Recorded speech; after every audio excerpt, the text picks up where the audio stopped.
Bursa Efek Indonesia memberikan sanksi peringatan tertulis kepada 106 perusahaan tercatat atau emiten yang Bursa Efek Indonesia memberikan sanksi kepada 106 perusahaan tercatat atau emiten yang belum menyampaikan laporan keuangan interim hingga 31 Juli 2026. Bursa Efek Indonesia menegaskan akan terus menegakkan aturan bagi perusahaan tercatat yang belum menyampaikan laporan keuangan interim. Bursa Efek Indonesia memberikan sanksi peringatan tertulis kepada 106 perusahaan tercatat atau emiten yang belum menyampaikan laporan keuangan interim hingga 31 Juli 2026. Berdasarkan keterbukaan informasi, Bursa Efek Indonesia menyampaikan akan terus memonitor dan menegakkan aturan bagi perusahaan tercatat yang belum menyampaikan laporan keuangan interim. Laporan keuangan interim emiten tersebut tidak ditelaah secara terbatas dan tidak diaudit oleh akuntan publik. Bursa Efek Indonesia mencatat sebanyak 956 emiten wajib menyampaikan laporan keuangan interim per 30 Juni 2026. Sementara itu, sebanyak 6 emiten dinyatakan berbeda tahun buku, serta 50 efek dan emiten tidak wajib laporan keuangan interim per 30 Juni 2026. Dari jumlah tersebut, terdapat 106 emiten yang belum menyampaikan laporan keuangan hingga Jumat 31 Juli 2026. Sebanyak 53 emiten akan menyampaikan laporan keuangan interim per 30 Juni 2026 yang ditelah secara terbatas oleh akuntan publik, dan 40 perusahaan tercatat akan menyampaikan laporan keuangan per 30 Juni 2026 yang diaudit oleh akuntan publik. Adapun ratusan emiten yang belum melakukan penyampaian laporan keuangan interim per 30 Juni 2026 bergerak di sejumlah bidang usaha mulai dari makanan, minuman, properti, energi, media, dan lain-lain. Berbagai sumber untuk ID Action.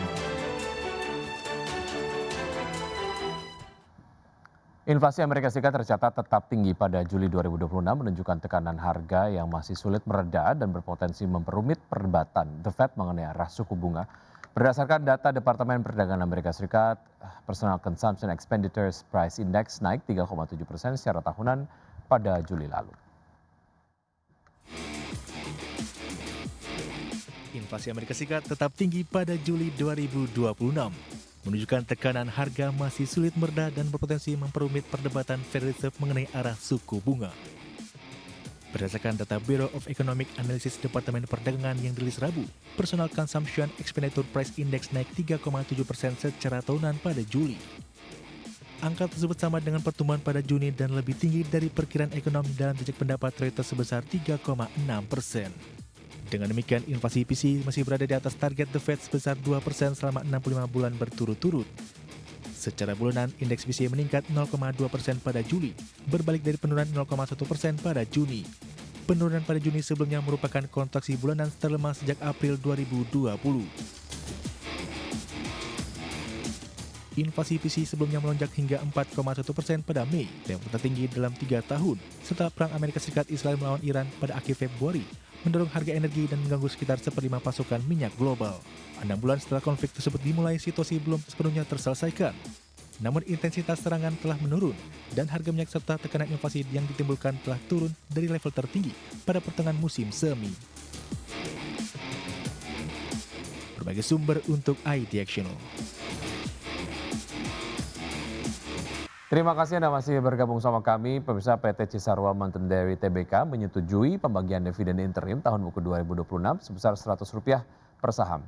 Ya, total nilai dividen yang dialokasikan emiten berkode CMRY ini mencapai Rp793,46 miliar.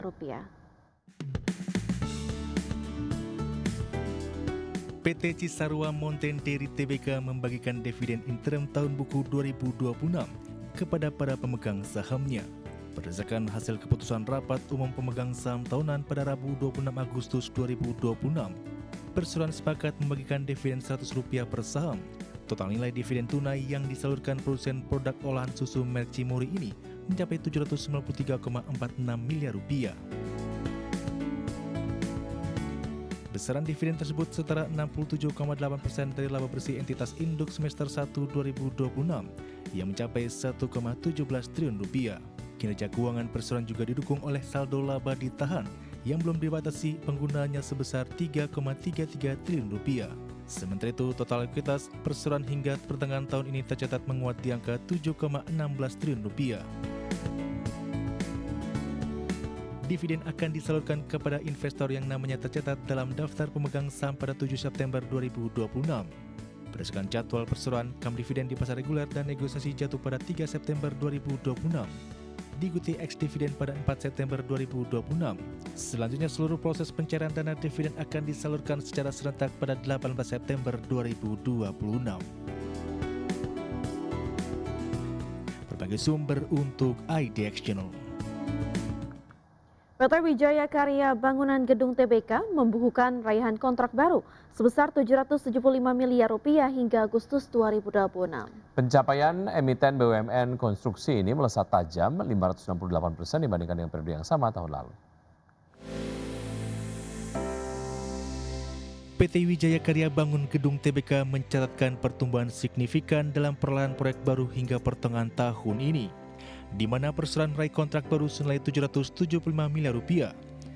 Perolehan tersebut melesat 568% jika dibandingkan dengan pencapaian periode tahun lalu yang sebesar Rp116 miliar. Kinerja penyerapan kontrak baru perseroan ditopang secara mayoritas oleh proyek pemerintah sebesar 83% serta BUMN 17%. Berdasarkan tipologi proyek, fasilitas publik menjadi penyumbang terbesar yakni 63% dan residensial 37%. Sejumlah proyek utama yang meliputi Huntara Aceh Tamiang, Sekolah Garuda Kaltara, hingga pembangunan rumah sakit di Kalimantan Selatan.